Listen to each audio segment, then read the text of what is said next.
love as an energy is very nourishing. It's very healing. It Yeah. is very, very powerful. Yeah. It is our greatest power on this planet. And it has been diminutized into this, in my opinion, awful, ridiculous, saccharine, sanctimonious, I'm going to go on with the adjectives, February 14th nonsense. Romantic love is, my goodness, it is a grain of sand on the beach. Human love as an energy is as large and powerful as the universe.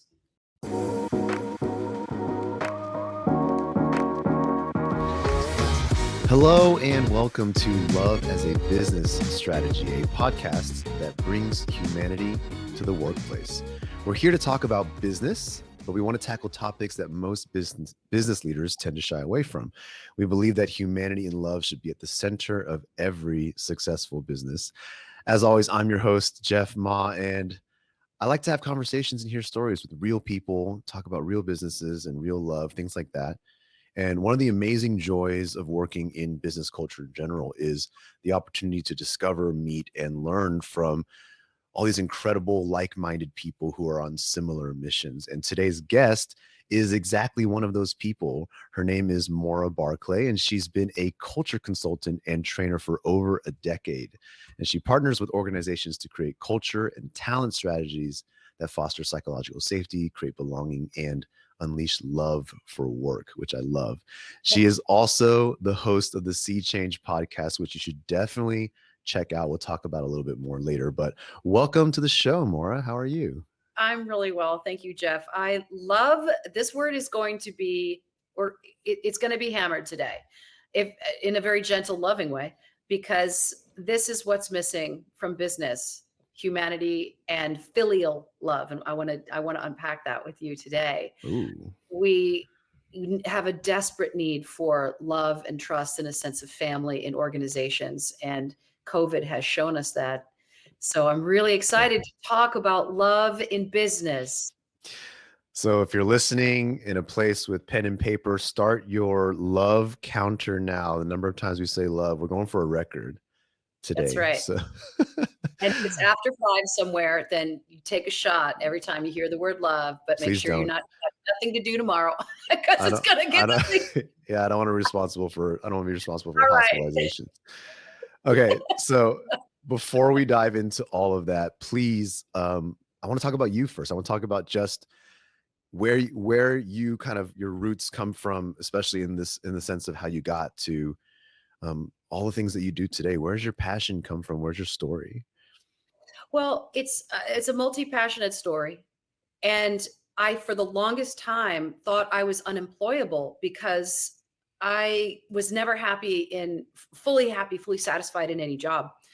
And so I'll get to the end and then reverse engineer. Love it. So I recently partnered with the Predictive Index, which is a psychometric assessment or behavioral assessment company that is I've never seen anything like it. It was so magic when my results were delivered to me. My entire life suddenly fell into place with one 6-minute behavioral assessment. I'm like, oh, I'm not unemployable. I'm just in their system. I call them Maverick. I'm like, oh, I've never been in an appropriate workplace. That is why I was never happy. I was always in the wrong job. I was never the right person for the right role. I was very led to service industry. So I was a firefighter for a little while. I was really attracted to places where I was kind of not the first and only, but a minority. I've always been the minority as a woman in male dominated fields. So I started on the ambulance and with the fire department for almost a decade, and had a harassment thing turn up. And it was because I was so wanting harmony and wanting to be that one woman who didn't complain and got along with everybody. In my youthful exuberance, I neglected to realize that there were some people who needed more information than that. So there was a harassment suit, sadly, and I learned about, oh, these are ghost benefits. The policies are there, but you're not supposed to use them. You will be excommunicated from the culture if you use the policies that were put in place to protect people. And that really sucked. And I didn't like it. And I'm like, I'm not a fit here. I'm out. I would risk my life for you. But suddenly I'm, you can't stay on the side of me because I called an individual to the carpet for being abusive, an individual you've complained bitterly about I've heard you complain bitterly about for the last 5 years, but nobody wanted to do anything about it. So I was like, yeah, that's not a culture fit. So that started this whole journey of recognizing culture and how I fit into it, and right person for the right role, and seeing where the misfits were. I love this word, misfit. I've been a misfit my whole freaking life. And I'm like, where are my people? Where's my place? I don't know. So my entire life has been a journey to find my fit. Fire department was great. Loved being in service. I loved being there for somebody's first breath, somebody's last breath, providing emergency care that actually saved lives, and actually having one of those stories where we got to see them dead and then got to meet them when they were alive again. Like, wow, that felt like really important work, Jeff. But it's still one person to one person kind of, there's only so much you can do. So then I wound up going into two places, the film and television world and the mind body space, because I worked, therapeutic yoga, martial arts, teacher training, these types of things to pay for my bills while I was working in front of and behind the camera in film and television. And once again, looking for my people. Actors were not it. No offense to y'all actors, but they weren't my people. And I actually made some progress in the industry. I got on a couple of really big television shows. I kicked open that door, Jeff. I looked around and went, not a fit. Don't like it. My personality, let's just say, I got cast as a gay woman in every single thing that I did, because this is very gay in LA right here. Yeah, for those of you who aren't watching and just listening, I have short hair and biceps. So anyway, that didn't really work out. And I love the mind body space. But again, it was like one-to-one helping. And even though I was training, dozens and dozens of teachers to deliver this therapeutic modality that was helping really heal people's bodies and spirits in the process, it just wasn't this. There was a ceiling there. Like, I couldn't lead the lifestyle I wanted. There was a lot of sort of sanctimony and sort of fake guru business going on that I was just like, ick. No, I don't like it. I don't want to be a personality. I want to help. So that wasn't a fit.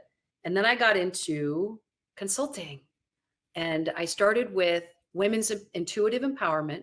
I wrote a book called Unbreakable Woman, Compassionate Self-Defense and Empowerment, helping women use the skills they've already got, that they were born with, these powerful, powerful skills that they need never kick and punch. You don't need to fight like a man to defend yourself from one. End of story.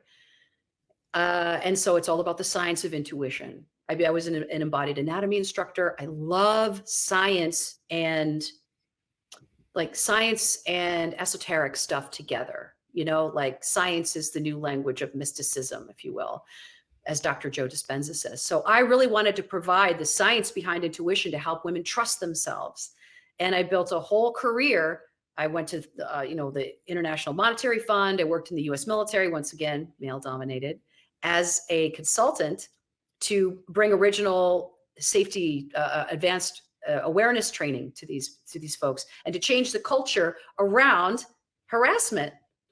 We don't need to help women and men learn to stand up for themselves. We need to train people not to harass. Start at the root. A good offense is the defense. So it started the process of what I'm doing now. And I realized I'm working at the level of symptom, trying to help women protect themselves. I want to help men feel better. I want to help men heal their wounds. I want to help men create a culture here in the United States where it's safe to have a feeling, where it's safe to say you love another man, and it's very clear that you're not a homosexual person. You can just love your fellow and female colleagues without being creepy or weird about it. Help men feel a sense of innate power, so they don't need to go seeking it in jobs and money and objects and women. I think are we allowed to curse on your show? I forgot. There's no rules on this show. That's bullshit. It's complete bullshit. Men have been sold a bill of goods, and it's killing them. and it's creating all kinds of chaos in the entire world. And I believe and hey, they may not want my help. That's fine. But I've seen enough. I've worked in male dominated cultures. I've seen enough men's hearts suffering that may not know they need help. And they may not want it. That's what I'm here to do, because healthy men don't harass anybody. Healthy, happy men have really happy, healthy lives. And the happier they are, these are the people who are in charge. White, hetero men are the ones making the rules, the ones creating the policies, dominating power and influence in this country. If there's anything I can do to help them feel better, it's going to ripple out and everyone's going to be treated better and it's going to be paid forward. It's just, we have to start where the big wounds are. That's how I got into doing what I'm doing now. Wow, that is pretty incredible. I'm just kind of jaw on the floor right now around just the actual story and journey itself of where you've been, what you've gone through, and all the different hoops you've had to go through to land here. And it's so interesting because where you landed is like in a way the same destination as myself and many others in one way or the other. And yet we're here for different reasons. We're here with different motivations. It's really, really cool to see that because, while you come from this lens of harassment and white male dominated things, those are actually my targets too, right? Like when you talk about bringing love as a business strategy to the corporate world, yeah, in America, in most of the world, we're talking about the white male, Yeah. the heterosexual male CEOs and things like that, who traditionally will see the word love and kind of either scoff at it or dismiss it or feel uncomfortable around it. So your mission is my mission, and it's really cool to see your story play out to come alongside kind of how ours played out as well. So yeah, thank you for sharing that. That was really, really inspirational to even start with. I want to, I guess, though, dive into kind of your current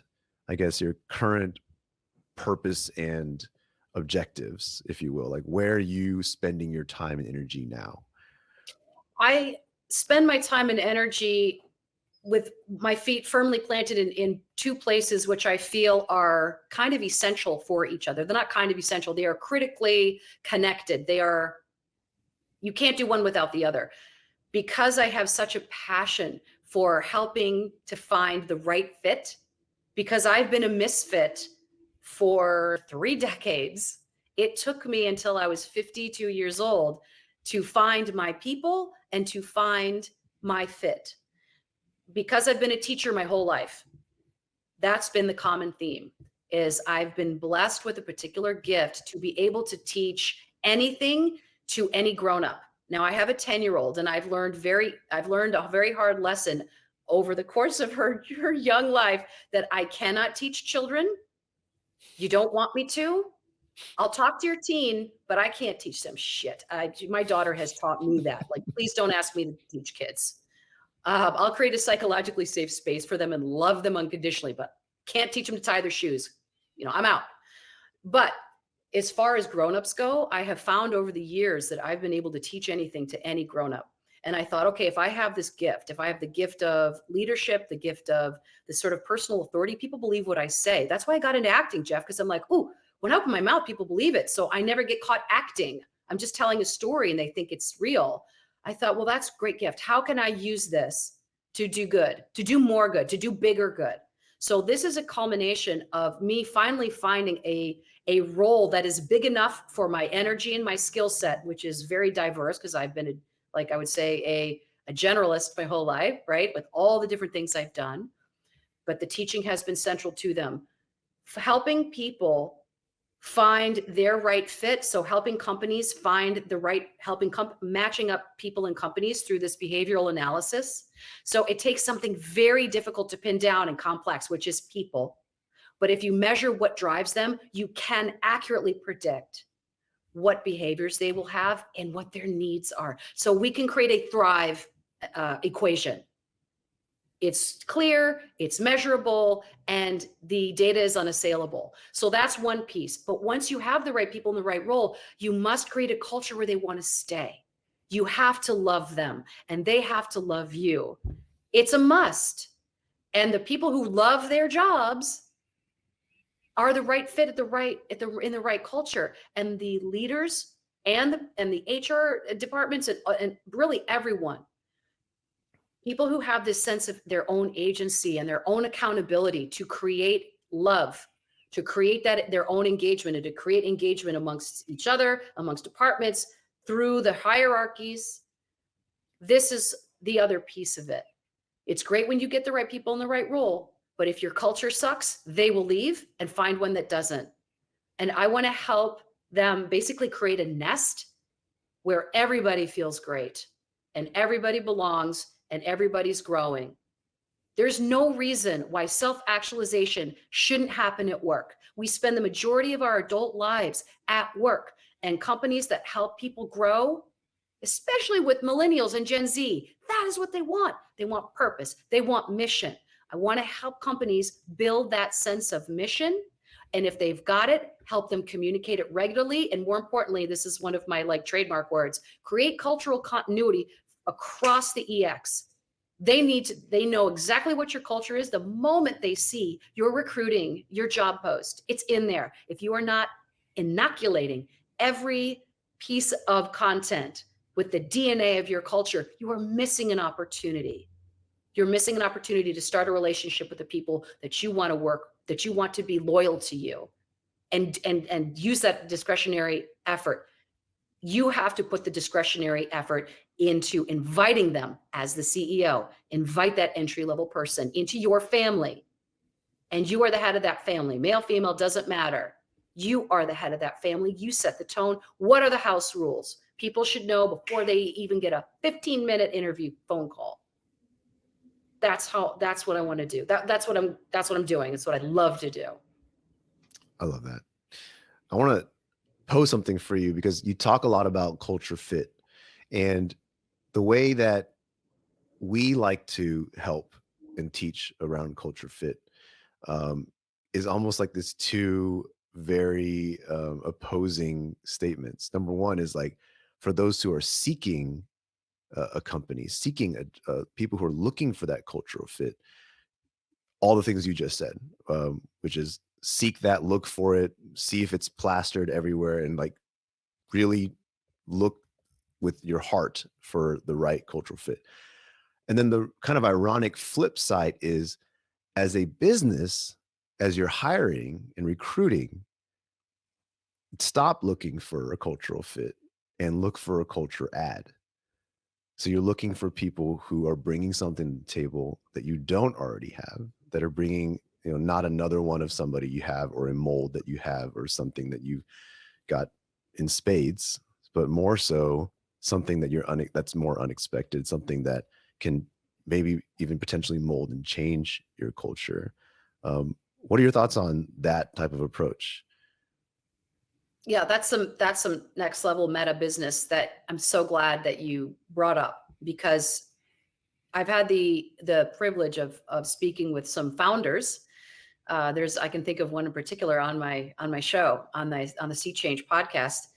And they said, because I'm always like, and people like us who are like, why is this so hard? What is going on?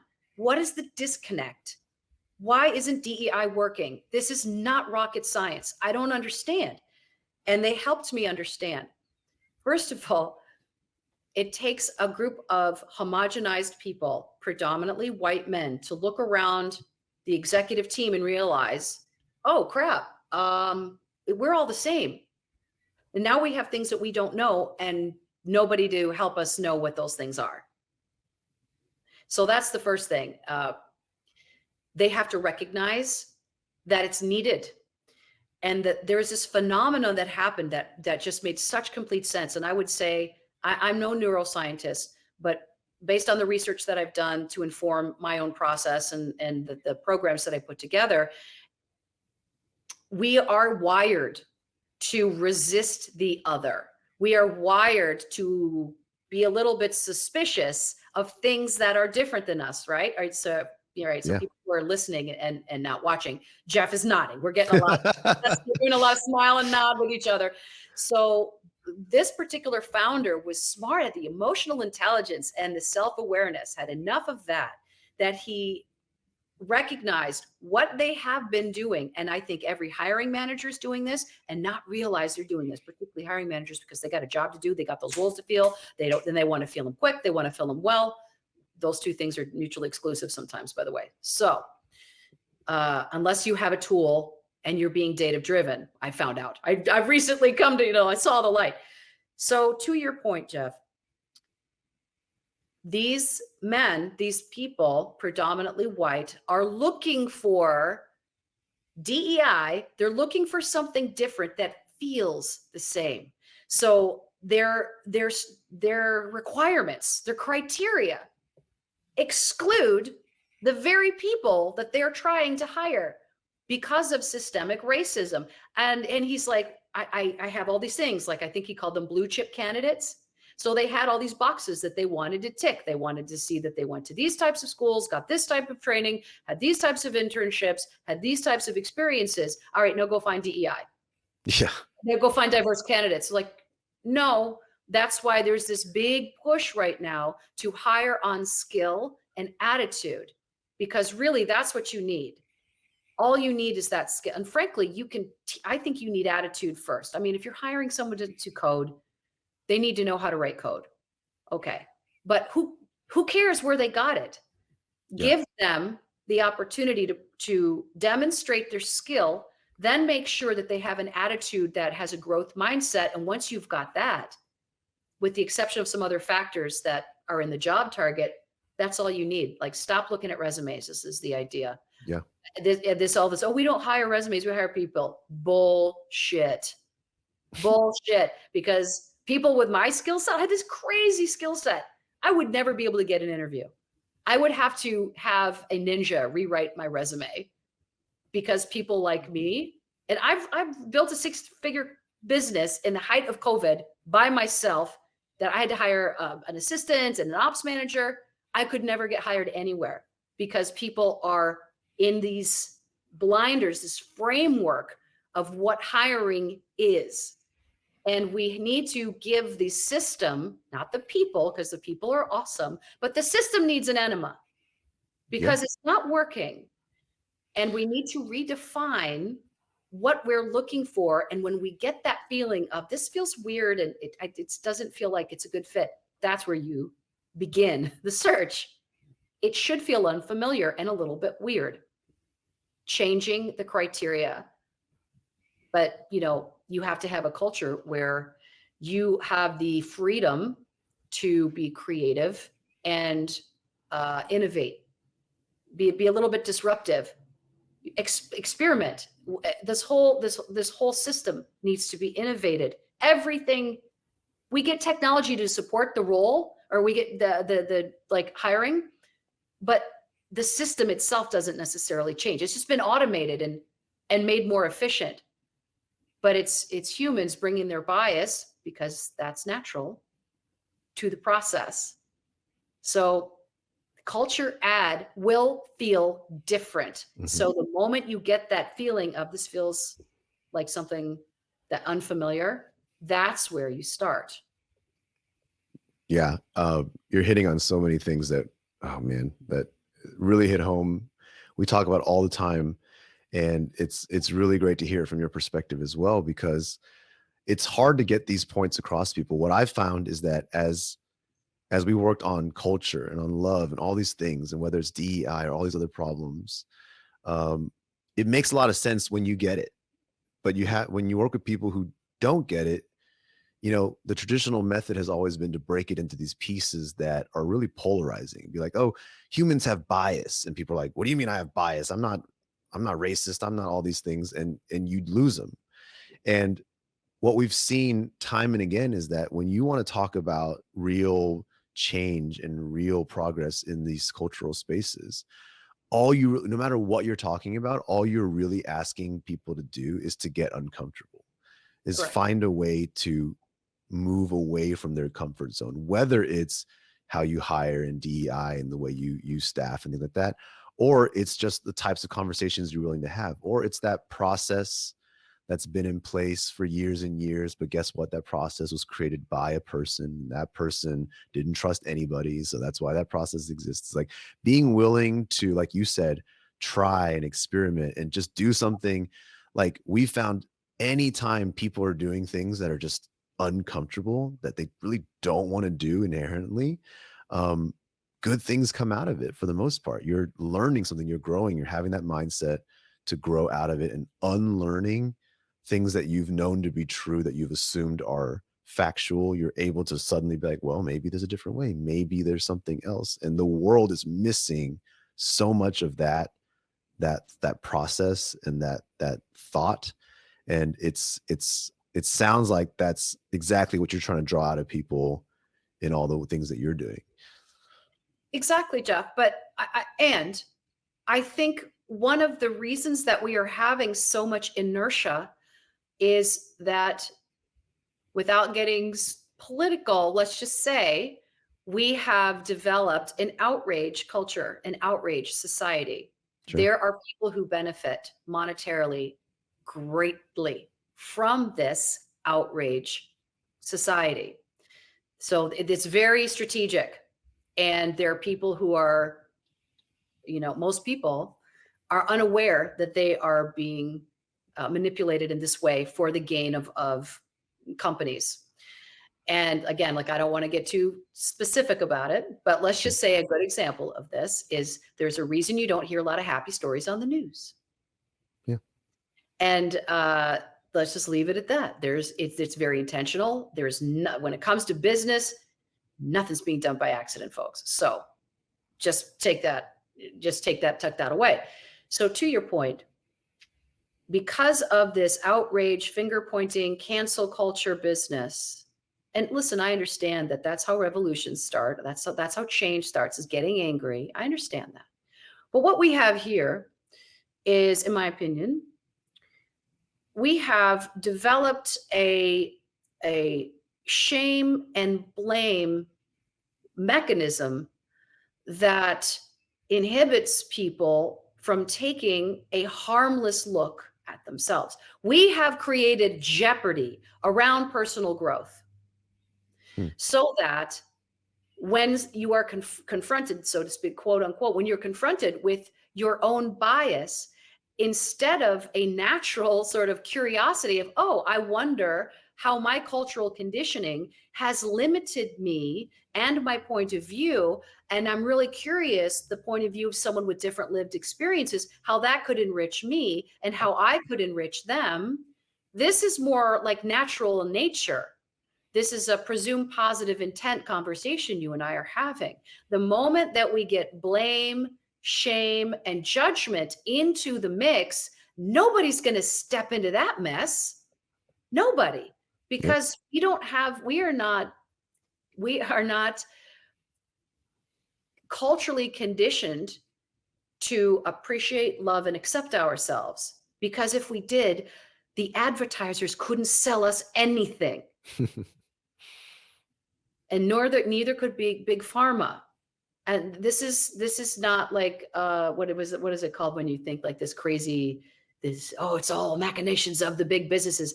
It's not like that, but there are certain businesses that are in the business of keeping you just a little bit unhealthy. They don't want to solve your problem. They want to make it so that you can live with your problem with their product. Yeah.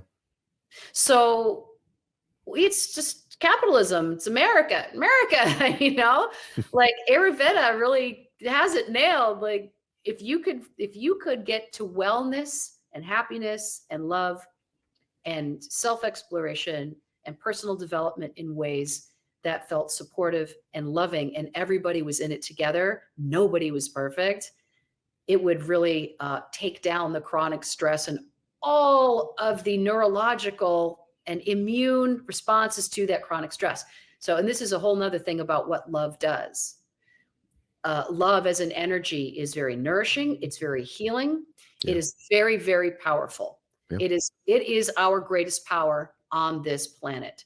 And it has been diminutized into this, in my opinion, awful, ridiculous, saccharine, sanctimonious, I'm going to go on with the adjectives, February 14th nonsense.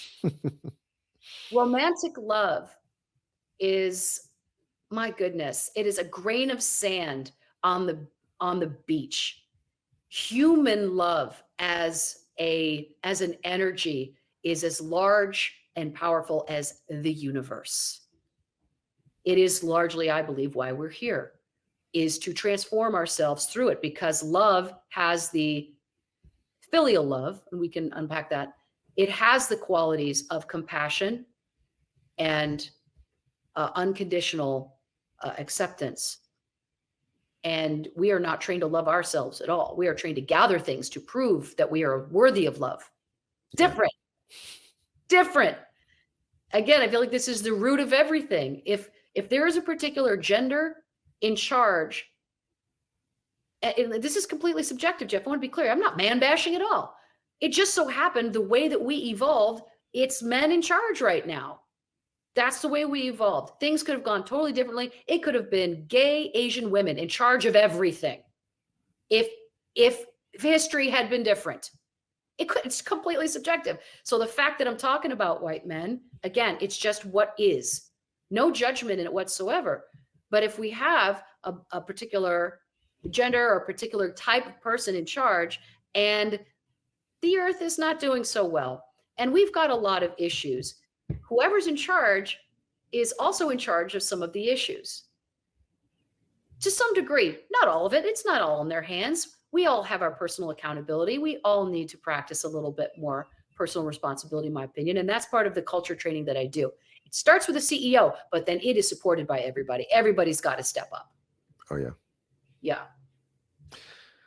Maura, I want to feed off of your energy for the rest of the day so I can just have it, store it, and use it for months and months, because I just love it. I'm just overflowing with this. But alas, we arrive at a time, but I want to also make sure I save a little bit of time so we can talk a little bit about your podcast. I want listeners to be able to know where they can hear more of what you're having to say and the guests that you bring on that amazing show. So could you talk a little bit about Sea Change? Yeah, Sea Change. And it's spelled like this. The letter C, as in like C-suite, dash, change. And because I talk about white men and how they've been, how I feel there's a lot of them are suffering, and they're suffering from a heart perspective, from a love perspective. I believe there are a lot of men who see that the way we've been doing things isn't working, but there's still a prevailing culture. There's still the status quo, this conventional thinking. And there's I believe there's a significant population of white men sitting in senior leadership, either on boards or executive teams right now, that know that it's time. They know it's time to bring diverse voices. They know it's time to bring some people of color and some women into the decision-making teams, because of all of the unassailable data about how much more productive those companies are, how much more profitable those companies are. But they don't know where to start. They don't know necessarily how to do it, what best practices are. They just never necessarily seen it modeled. Sea Change is, I interview predominantly, but not exclusively, predominantly self-proclaimed rich white guys who have put women in their roles as presidents, or men who actually work for women, CEOs and senior leaders who have consciously brought in diverse voices and done it. They say it's not easy, but they've done it well. They've done it successfully, even though it's done day by day. I've created this podcast so that others in their same demographic can listen to it without feeling judged, feel like they can relate because they're in the bro club together, and they can hear these ideas and these suggestions from other guys that they can relate to. Because I can't tell them anything. I've never walked a day in a white guy CEO shoes, but I can interview the men who have. So they're talking about best practices and how they came to the realization that they needed to do it, how they did it, and how it's been since they did it. And my desire is to get more senior leaders influencers, business influencers. If that's you, please connect with me because I'd like to talk to you, see if you'd be a good fit for the show. And also share the show with individuals who need that support, but in a non-judgy way. Like, hey, it's not easy to be a rich white guy right now. You've got all the power, but it's not real. There's a lot of issues. The rug's been pulled out from underneath you to some degree. So I want to create psychological safety for these men so that they feel safe to lift the velvet rope and bring some other voices to their leadership teams. That's what the show is all about. Amazing. Maura, thank you so much for spending the time with me today. I really appreciate all the energy you brought. Everything you had to share was really profound for me. So I hope the audience enjoyed that as well. Thank you so much for your time today. Thank you so much, Jeff. It's a real pleasure. And thanks to our listeners once again. We always appreciate you tuning in. And we hope you'll also continue to check out our book, Love as a Business Strategy, all available where it's always been available, Amazon, all the other places. And subscribe, rate the podcast, tell your friends. And we will see you all next week.